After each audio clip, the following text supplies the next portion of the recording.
नमो नमः। आप सभी का हार्दिक अभिनंदन।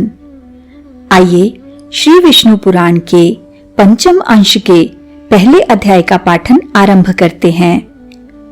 वसुदेव देवकी का विवाह। भार पीड़िता पृथ्वी का देवताओं के सहित क्षीर समुद्र पर जाना और भगवान का प्रकट होकर उसे धैर्य बंधाना। कृष्णावतार का उपक्रम। श्री मैत्रेय जी बोले, भगवान, आपने राजाओं के संपूर्ण वंशों का विस्तार तथा उनके चरित्रों का क्रमशः यथावत वर्णन किया। अब हे ब्रह्मऋषि, यदुकुल में जो भगवान विष्णु का अंशावतार हुआ था उसे मैं तत्वतः और विस्तार पूर्वक सुनना चाहता हूँ। हे मुने, भगवान पुरुषोत्तम ने अपने अंशांश से पृथ्वी पर अवतीर्ण होकर जो जो कर्म किए थे उन सब का आप मुझसे वर्णन कीजिए। श्री पराशर जी बोले, हे मैत्रेय, तुमने मुझसे जो पूछा है वह संसार में परम मंगलकारी भगवान विष्णु के अंशावतार का चरित्र सुनो। हे महामुने, पूर्व काल में देवक की महाभाग्यशालिनी पुत्री देवी स्वरूपा देवकी के साथ वसुदेव जी ने विवाह किया। वसुदेव और देवकी के वैवाहिक संबंध होने के अनंतर विदा होते समय भोजन नंदन कंस सारथी बनकर उन दोनों का मांगलिक रथ हाँकने लगा। उसी समय मेघ के समान गंभीर घोष करती हुई आकाशवाणी कंस को ऊंचे स्वर से संबोधन करके यूं बोली, अरे मूढ़, पति के साथ रथ पर बैठी हुई जिस देवकी को तू लिए जा रहा है, इसका 8वां गर्भ तेरे प्राण हर लेगा। श्री पराशर जी बोले, ये सुनते ही महाबली कंस मयान से खड्ग निकालकर देवकी को मारने के लिए उद्यत हुआ। तब वासुदेव जी यूं कहने लगे, हे महाभाग, हे अनघ, आप देवकी का वध ना करें। मैं इसके गर्भ से उत्पन्न हुए सभी बालक आपको सौंप दूंगा। श्री पराशर जी बोले, हे द्विजोत्तम, तब सत्य के गौरव से कंस ने वसुदेव जी से बहुत अच्छा कहकर देवकी का वध नहीं किया।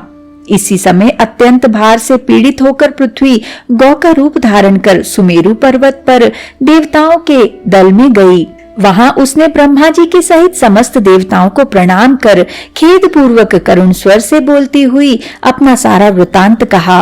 पृथ्वी बोली, जिस प्रकार अग्नि सुवर्ण का तथा सूर्य गो किरण समूह का परम गुरु है, उसी प्रकार संपूर्ण लोकों के गुरु श्री नारायण मेरे गुरु हैं। वे प्रजापतियों के पति और पूर्वजों के पूर्वज ब्रह्मा जी हैं तथा वे ही कला काष्ठा निमेष स्वरूप अव्यक्त मूर्तिमान काल हैं। हे देव श्रेष्ठ गण, आप सब लोगों का समूह भी उन्हीं का अंश स्वरूप है।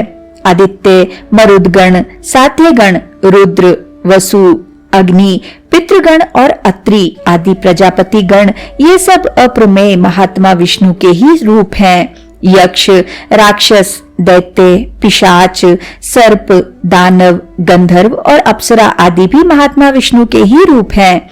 ग्रह, नक्षत्र तथा तारागणों से चित्रित आकाश, अग्नि, जल, वायु, मैं और इंद्रियों के संपूर्ण विषय, यह सारा जगत विष्णुमय ही है। तथापि उन अनेक रूपधारी विष्णु के ये रूप समुद्र की तरंगों के समान रात दिन एक दूसरे के बाध्य बाधक होते रहते हैं। इस समय कालनेमी आदि दैत्यगण मर्त्य लोक पर अधिकार जमाकर अहर्निश जनता को कलेशित कर रहे हैं। जिस कालनेमी को सामर्थ्यवान भगवान विष्णु ने मारा था, इस समय वही उग्रसेन के पुत्र महान असुर कंस के रूप में उत्पन्न हुआ है।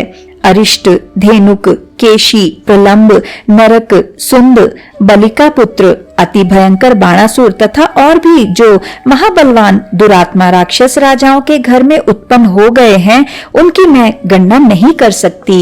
हे देव मूर्तिधारी देवगण, इस समय मेरे ऊपर महाबलवान और गर्वीले दैत्य राजों की अनेकों अक्षौहिणी सेनाएं हैं। हे अमरेश्वरों, मैं आप लोगों को यह बतलाए देती हूँ कि अब मैं उनके अत्यंत भार से पीड़ित होकर अपने को धारण करने में सर्वथा असमर्थ हूँ। अतः हे महाभाग गण, आप लोग मेरे भार उतारने का अब कोई ऐसा उपाय कीजिए जिससे मैं अत्यंत व्याकुल होकर रसातल को न चली जाऊं।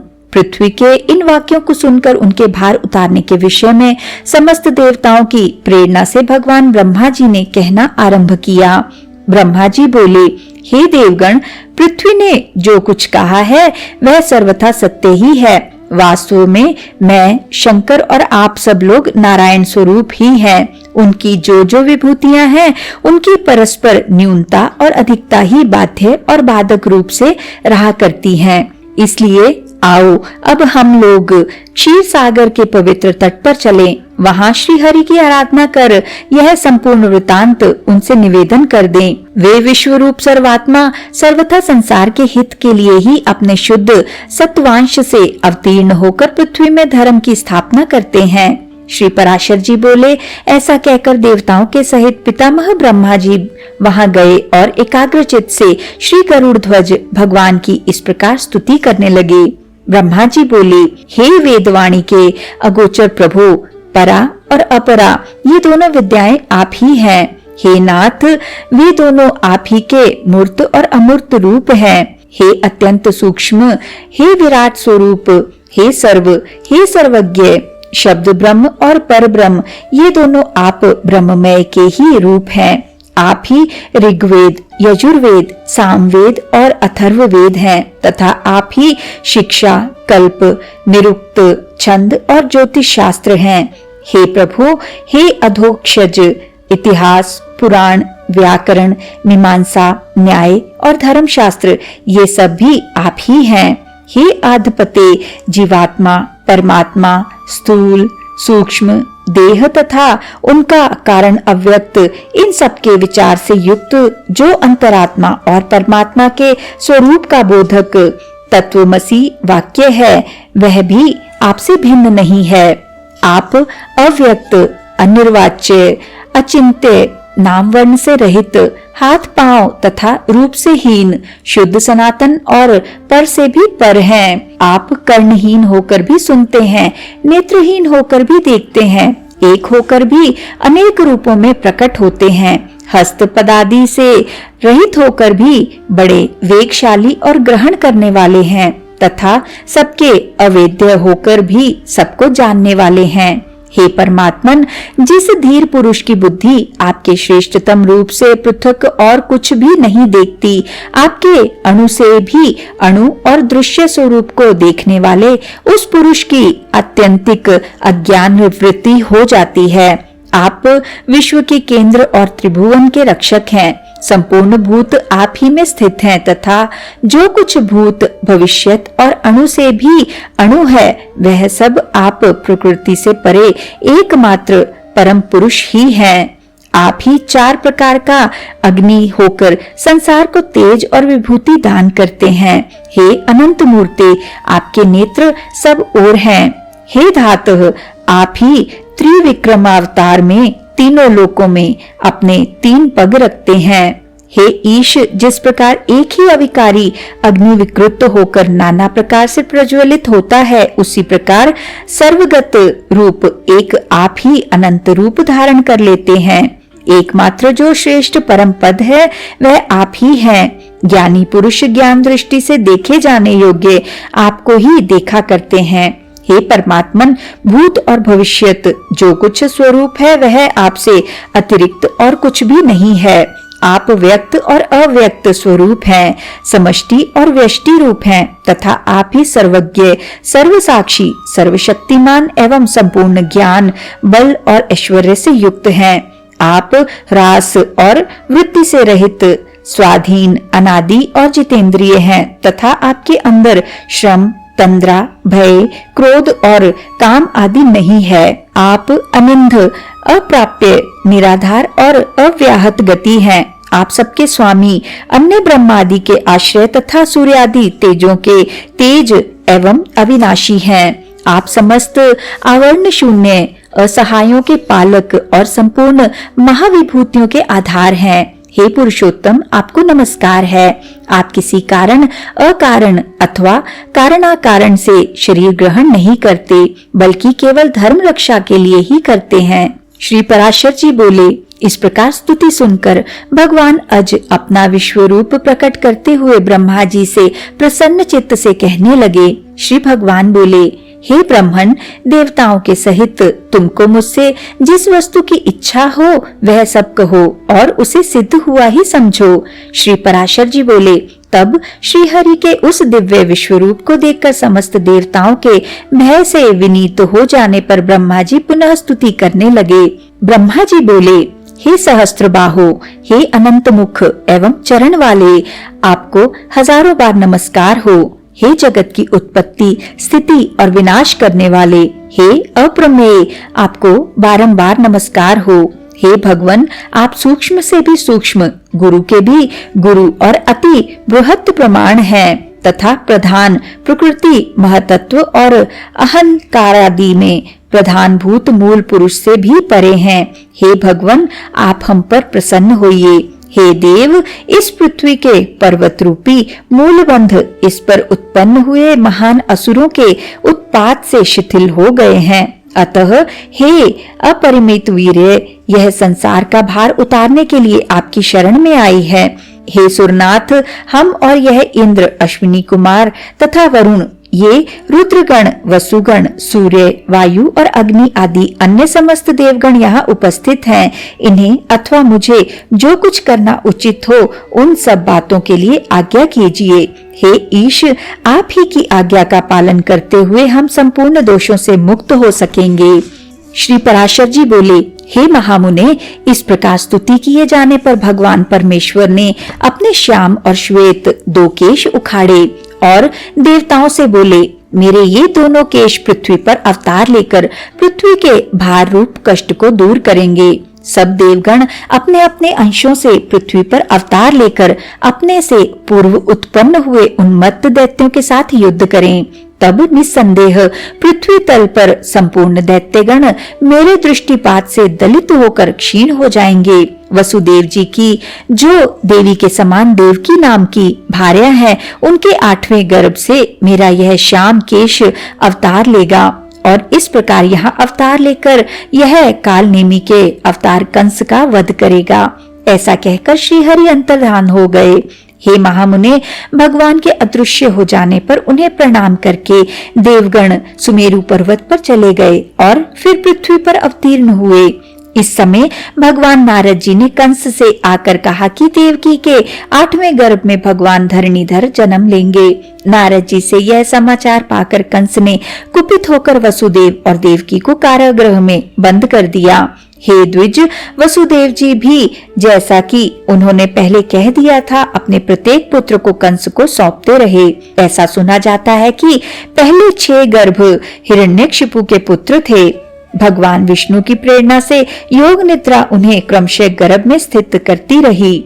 जिस अविद्या रूपिणी से संपूर्ण जगत मोहित हो रहा है, वह योग निद्रा भगवान विष्णु की महामाया है।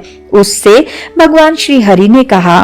श्री भगवान बोले, हे निद्रे, जा, मेरी आज्ञा से तू पाताल में स्थित 6 गर्भों को एक एक करके देवकी की कुक्षी में स्थापित कर दे।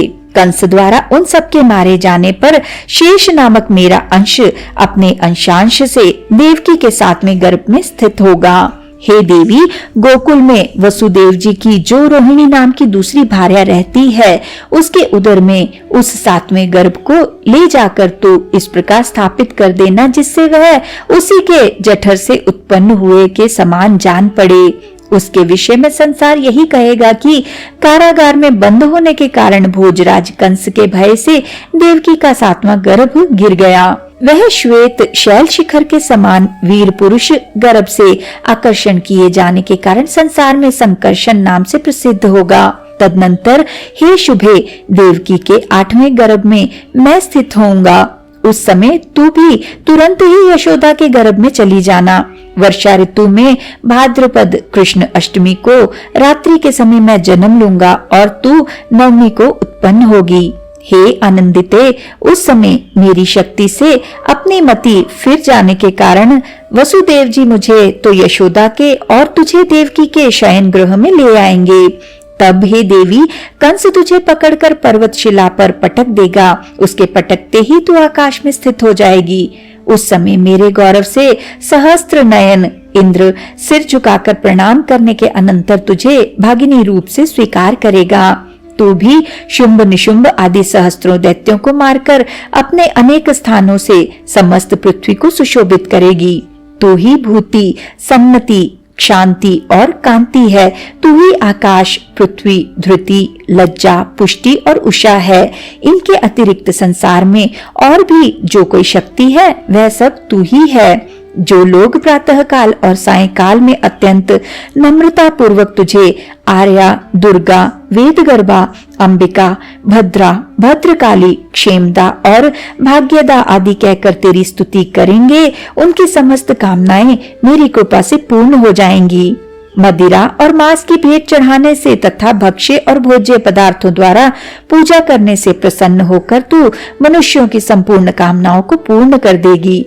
तेरे द्वारा दी हुई वे समस्त कामनाएं मेरी कृपा से निसंदेह पूर्ण होंगी। हे देवी, अब तू मेरे बतलाए हुए स्थान को जा। इसी के साथ आज के इस सुंदर पाठन को हम यहीं पर विराम देते हैं और अगले अध्याय के पाठन के लिए हमारे साथ फिर से जुड़िएगा। आइए विष्णु जी के इस सुंदर मंत्र से आज के पाठन का समापन करते हैं। ओम नमो भगवते वासुदेवाय। ओम नमो भगवते वासुदेवाय। ओम नमो भगवते वासुदेवाय।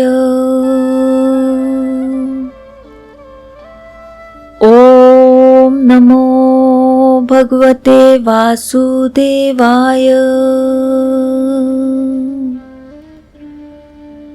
ओम नमो भगवते वासुदेवाय। ओम नमो भगवते वासुदेवाय। ओम नमो भगवते वासुदेवाय। धन्यवाद।